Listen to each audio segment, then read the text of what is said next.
सुप्रभात प्रिय विद्यार्थियों, आप सब कैसे हो। उम्मीद करती हूँ कि आप सब स्वस्थ होंगे और आपके स्वास्थ्य की मंगल कामना मैं ईश्वर से करती हूँ। प्यारे बच्चों, आज हम इस कक्षा में हिंदी की पूरक पाठ्य पुस्तक भारत की खोज के पाठ 2 तलाश के चौथे भाग भारत माता को करेंगे। इसके बारे में जानेंगे। आइए देखते हैं। भारत माता। अक्सर जब मैं एक के बाद एक सभा में जाता तो श्रोताओं से मैं अपने इस देश की चर्चा करता, हिंदुस्तान की और साथ ही भारत की, जो जाति के संस्थापक भरत के नाम पर आधारित इसका प्राचीन संस्कृत नाम है। अक्सर प्रायः जब मैं एक के बाद एक किसी भी सभा में जाता तो वहाँ श्रोताओं सुनने वालों से मैं अपने इस देश के बारे में चर्चा करता और हिंदुस्तान की हो और साथ ही भारत की, हिंदुस्तान के साथ साथ भारत की, जो जाति की स्थापना करने वाले भरत के नाम पर इसका जो पुराना संस्कृत नाम है उसकी। मैंने शहरों में ऐसा कम किया क्योंकि वहाँ के श्रोता अपेक्षाकृत आधुनिक थे और वे अधिक दमदार भाषण की अपेक्षा करते थे। श्रोता सुनने वाले और दमदार प्रभावशाली कि मैं शहरों में ऐसा कम किया करता, चर्चा का विषय जो था उसे कम करता क्योंकि वहाँ के जो सुनने वाले थे वो अपेक्षाकृत आधुनिक थे और वे ज़्यादातर प्रभावशाली भाषण की अपेक्षा करते थे। पर सीमित नजरिए वाले किसानों को मैंने इस महान देश की बाबत बताया, जो सीमित छोटे दायरे के नजरिए वाले जो लोग थे, लोग किसान, मैंने इस महान देश के बारे में उन्हें बताया जिसकी मुक्ति के लिए हम संघर्ष कर रहे थे, जिस भारत की आज़ादी के लिए हम संघर्ष कर रहे हैं कि कैसे इसका हर हिस्सा, हर भाग दूसरे से भिन्न अर्थात अलग होते हुए भी भारत है। मैंने उन्हें उत्तर से दक्षिण और पूर्व से पश्चिम तक किसानों की सामान्य समस्याओं की जानकारी दी और उस स्वराज अपने राज्य की भी, जो कुछ विशेष लोगों के लिए नहीं, सबके लिए, भारत के हर हिस्से अर्थात हर भाग के लिए एक सा होगा।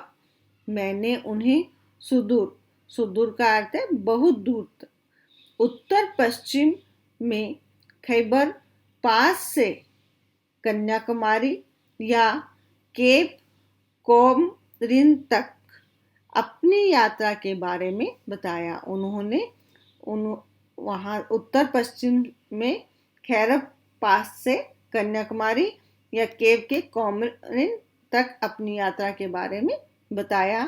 मैंने बताया कि कैसे हर जगह मुझसे किसानों ने एक जैसे सवाल पूछे क्योंकि उनकी समस्याएं समान थी, एक जैसी थी। गरीबी, कर्ज, निहित स्वार्थ अर्थात जिसमें स्वार्थ छिपा हो, जमींदारी, महाजन, भारी लगान और जो कर,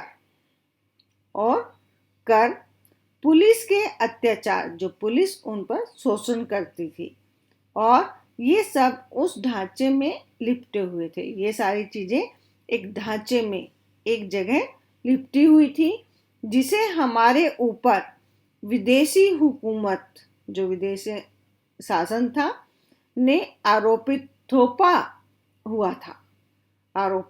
किया था। साथ ही यह भी कि राहत भी सबके लिए आनी चाहिए। जो राहत है, इन सब चीज़ों से जो आराम मिले वो सबके लिए आनी चाहिए।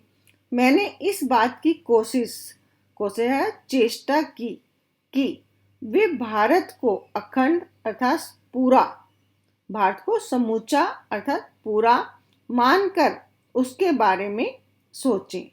साथ ही थोड़ा बहुत उस विराट विश्व के बारे में भी सोचें। विराट विश्व था जो विशाल संसार है, उसके बारे में भी थोड़ा सोचें, जिसके हम हिस्से हैं, जिसके हम भाग हैं।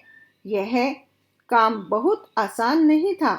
यह बहुत काम जो है वो आसान नहीं था, परंतु उतना मुश्किल भी नहीं था जैसा नेहरू जी कहते हैं मैंने सोचा था। हमारे प्राचीन पुराने महाकाव्यों, गाथाओं अर्थात जो पुरानी कहानी थी और दंत कथाओं की उन्हें पूरी जानकारी थी।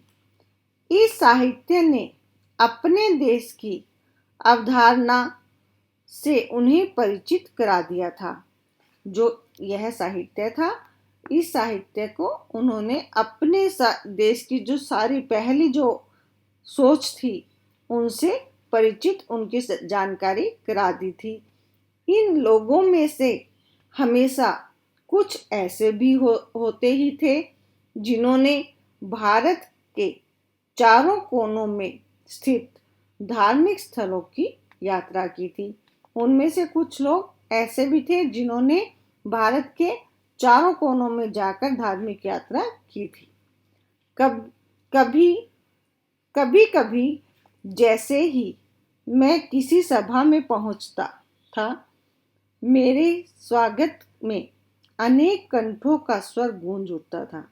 जब मैं कभी कभी मैं किसी सभा में जाता था तो वहां मेरे स्वागत के लिए कुछ कंठ अर्थात गलों का स्वर, गलों की जो आवाज थी वो गूंज उठती थी। क्या गूंज उठती थी? भारत माता की जय। मैं उनसे अचानक प्रश्न कर देता कि इस पुकार से उनका क्या आशय है, कि जो वो पुकार कर रहे हैं भारत माता की जय, उनसे उनका क्या आशय, क्या मतलब है। मेरा प्रश्न उन्हें मनोरंजक लगता और चकित करता। यह जो प्रश्न था मेरा उन्हें मनोरंजक लगता और उन्हें हैरान कर देता। उनकी ठीक ठीक समझ में नहीं आता कि वे मुझे क्या जवाब दें। उनको कुछ थोड़ा समझ भी नहीं आता था कि वे अब उसका क्या उत्तर दें। और तब वे एक दूसरे की ओर और फिर मेरी ओर ताकने लगते। वो एक दूसरे को देखकर फिर वो मुझे देखने लगते। मैं बार बार सवाल करता जाता, मैं बार बार प्रश्न करता जाता। आखिर एक हट्टा कट्टा जाट, जिसका न जाने कितनी पीढ़ियों से मिट्टी से अटूट नाता है, अंत में एक हट्टा कट्टा जाट जिसका न जाने कितनी पुराने पीढ़ियों से इस मिट्टी से गहरा रिश्ता है, जवाब में कहता, उत्तर में कहता कि यह भारत हमारी धरती है, भारत की प्यारी मिट्टी। मैं फिर सवाल करता, मैं फिर से उसे प्रश्न करता, कौन सी मिट्टी? उनके अपने गांव के टुकड़े की या जिले की और राज्य के तमाम टुकड़ों की या फिर पूरे भारत की मिट्टी? मैं उनसे प्रश्न करता कि यह कौन सी मिट्टी है, या आपके किसी गांव के टुकड़े की मिट्टी है, जिले की मिट्टी है और राज्य के पूरे टुकड़ों की, या फिर जो पूरा भारत है उसकी मिट्टी।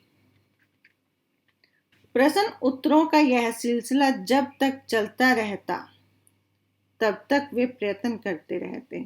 जब तक मैं प्रश्न करता वो उत्तर देते, ये क्रम जब तक चलता रहा, जब तक वे कोशिश करते रहते और आखिर में अंत में कहते कि भारत वह सब कुछ तो है ही जो उन्होंने सोच रखा है, उसके अलावा अर्थात उसके अतिरिक्त भी बहुत कुछ है। भारत के पहाड़ और नदियां, जंगल और फैले हुए खेत, जो हमारे लिए खाना मुहैया मीन्स उपलब्ध, जो हमें खाना प्राप्त करवाते हैं, उपलब्ध करते हैं, सब हमें प्रिय है, यह सब कुछ हमें प्यारा है। लेकिन जिस चीज का सबसे अधिक महत्व है वह है भारत की जनता। उनके और मेरे जैसे तमाम लोग, उनके और मेरे जैसे सारे लोग, वे सब लोग जो इस विशाल बड़ी धरती पर चारों ओर फैले हैं। भारत माता मूल रूप से यही लाखों लोग हैं। जो भारत माता है, मुख्य रूप से ये सभी लाखों लोग हैं भारत माता। और उसकी जय का अर्थ है इसी जनता जनार्दन की जय। और भारत की जय करने का अर्थ है कि आम जनता की जय।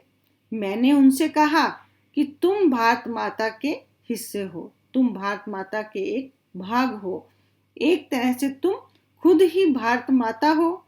जैसे जैसे यह विचार धीरे धीरे उनके दिमाग में बैठता जाता, उनकी आंखें चमकने लगती, मानो उन्होंने कोई महान खोज कर ली हो।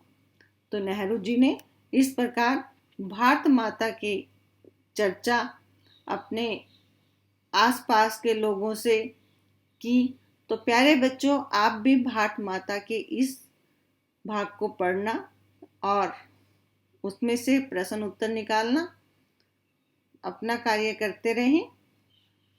धन्यवाद। आपका दिन शुभ हो।